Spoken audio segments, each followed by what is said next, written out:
They came 2016, July 21st.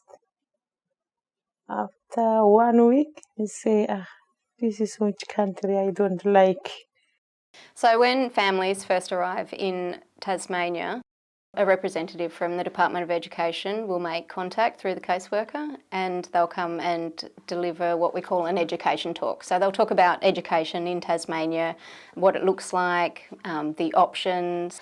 First thing that I would like to know and about the subjects, which subjects are available in here and what they can do at school, and school environments is the most thing, activities that my children can perform at school.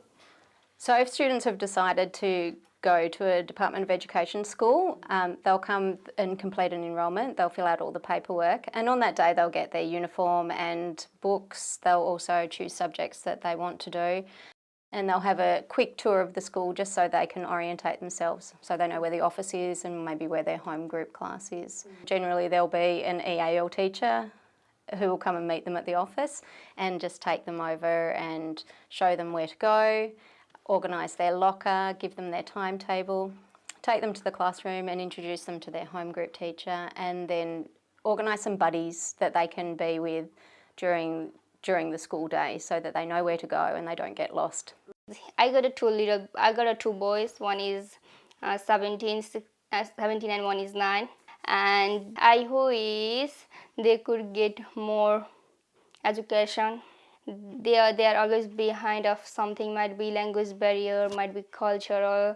In high school you move around and have lots of different teachers who are specialised in their subjects. In Tasmania there's no intensive language program. Students come and participate in mainstream classrooms just like any other student. The support they get in the classroom will vary depending on their needs. So if they don't have any English at all, they might be taken out for short sessions and do English classes with an EAL teacher and then go back into their mainstream classroom. In my home there is no one else, there is no one able to help them with their homework, and they got difficulties at school. They are never ever be able to perform a homework on their regular basis by themselves because there is no any help at home from their parents. So if they have a homework classes or some extra like school curriculums, activities, and if teacher encourage them to join in every activities that happen in school, then that would be great. We encourage parents to come in for the parent-teacher meetings, and they're usually twice a year. So a note is usually given to the student to take home to their parent, and maybe a phone call as well. And we organise interpreters to come, and they get to come and talk to the home group teacher and some of their subject teachers as well. I like to ask my children about my children. If teacher is saying, if you like to see me, make appointment. She's make appointment about my children, how's going school, studying good, how my children is good or not. So parents can be involved at school by coming in and attending the parent-teacher meetings. For the first time when I get a letter in my hand, I was really scared. I don't know why did I get that letter. Might be my child did something wrong at school. That's why they sent a letter to me. I was really worried. I didn't know what I do. Where should I go? Who do I talk to about it?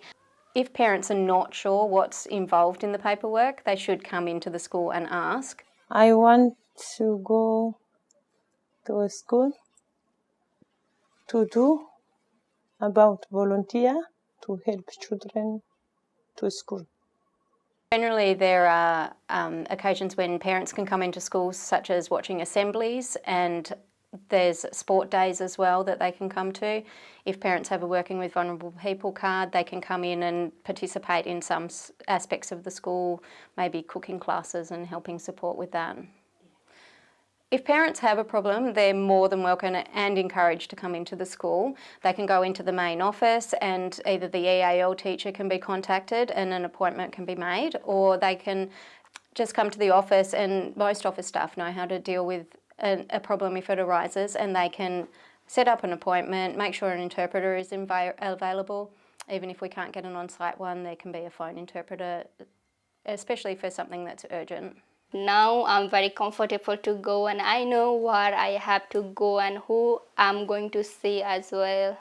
If students have a problem at school, they can go and see their home group teacher. They can see the EAL teacher, but shouldn't really rely on the EAL teacher as their only contact person. They spend a lot of time with their home group teacher and will see them at least once a day, and sometimes for extended times.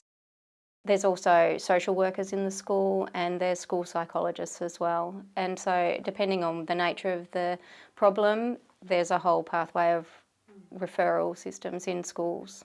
There's also outside agencies that we refer to the students to a lot, and we encourage the students to go to youth drop-in centres and things like that. So they build a relationship with agencies like the Migrant Resource Centre.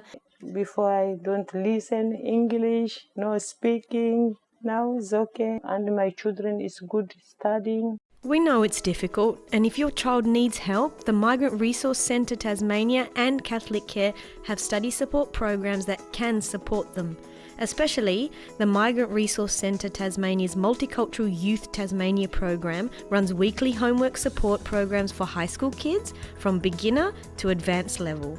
We also have youth workers who can help, and these support systems are there to help as much as possible.